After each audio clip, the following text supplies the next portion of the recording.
सरकार का करना पड़ेगा इलाज।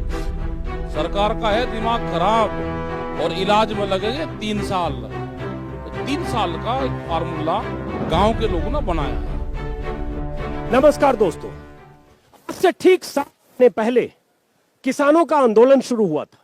पंजाब, यूपी और हरियाणा के किसानों ने दिल्ली की तरफ कूच करना शुरू किया था और दिल्ली की सीमाओं पर डेरा डाला था। आज 7 महीने हो गए। 26 नवंबर से 26 जून होने को चला, लेकिन किसान वहीं के वहीं हैं, जस के तस बैठे।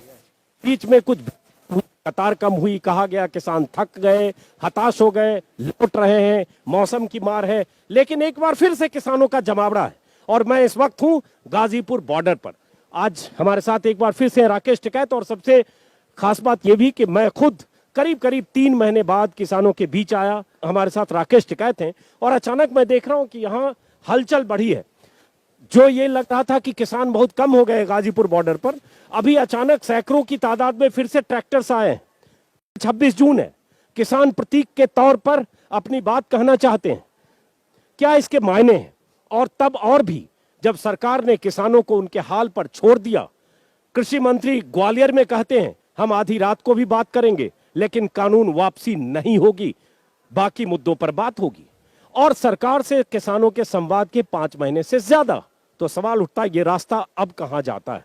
राकेश टिकैत साहब, बंगाल तो आप हो आए, गए बंगाल, और उसके बाद फिर ममता बनर्जी के जीतने के बाद भी बंगाल गए आप। हाँ, जीतने के बाद भी बंगाल में मुख्यमंत्री से मिल आए हम। तो अब ये जो किसान आंदोलन का ये रास्ता कहां जाता है? क्योंकि ये रास्ता सरकार के दरवाजे पर जाकर संवाद बनाता हुआ या आंदोलन और सरकार के बीच कोई ऐसा पुल बनता हुआ नहीं दिख रहा है। अभी तो 7 महीने हो जाएंगे कल आंदोलन को, ज्यादा दिन तो हुए नहीं। गांव के लोगों ने ये कहा कि इस आंदोलन को चलाना पड़ेगा लंबा, सरकार का करना पड़ेगा इलाज। सरकार का है दिमाग खराब और इलाज में लगेंगे 3 साल। तो 3 साल का एक फार्मूला गांव के लोगों ने बनाया है। तो वो क्या इलाज है? मतलब ये आपका इधर 2-3 दिन से सुन रहा हूँ, इलाज दवाई ये सब बोल रहे हैं, तो क्या इलाज? वही इलाज है कि गांव की इनको, जैसे बंगाल में इनको खुराक दी, उस खुराक से कुछ आराम हुआ, कुछ रिएक्शन हुआ, रिएक्ट करा। तो उत्तर प्रदेश में जाएंगे, कुछ उत्तराखंड में जाएंगे, कुछ ठंडी दवाई देनी पड़ेगी इनको, कुछ गर्म दवाई देनी पड़ेगी, तो इनका दिमाग ठीक हो जाएगा, मिलेगा कुछ आराम इन्हें। तो क्या आप चुनाव की बात कर रहे हैं? साफ साफ? हाँ, साफ साफ चुनाव की बात कर रहे हैं हम। तो जब साफ साफ कर ही रहे हैं तो थोड़ा साफ साफ करिए। ये बता दें कि यूपी में, उत्तराखंड में और पंजाब में फरवरी मार्च में चुनाव है, आज से करीब 8 महीने बाद। और इशारा राकेश टिकैत का आप समझ रहे हैं, तो जरा खुल के बोलिए, अब इशारों में पर्देदारी कहाँ है? अब हमने यही तो कहा है कि इनका इलाज होगा उत्तर प्रदेश में। जब ये जाएंगे, इनको जनता वोट नहीं देगी। इनको हम इनका प्रचार करेंगे कि इनको वोट मत देना, इन्होंने पूरे देश को बेच दिया, ये कहेंगे हम।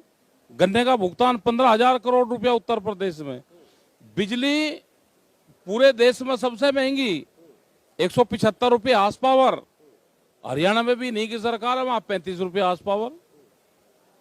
पंजाब में फ्री है, कर्नाटक में फ्री, आंध्रा में फ्री।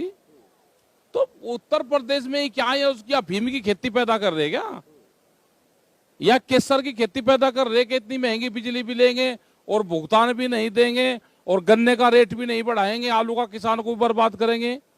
गेहूं में प्रधानमंत्री कह रहे कि एमएसपी थी, है और रहेगी।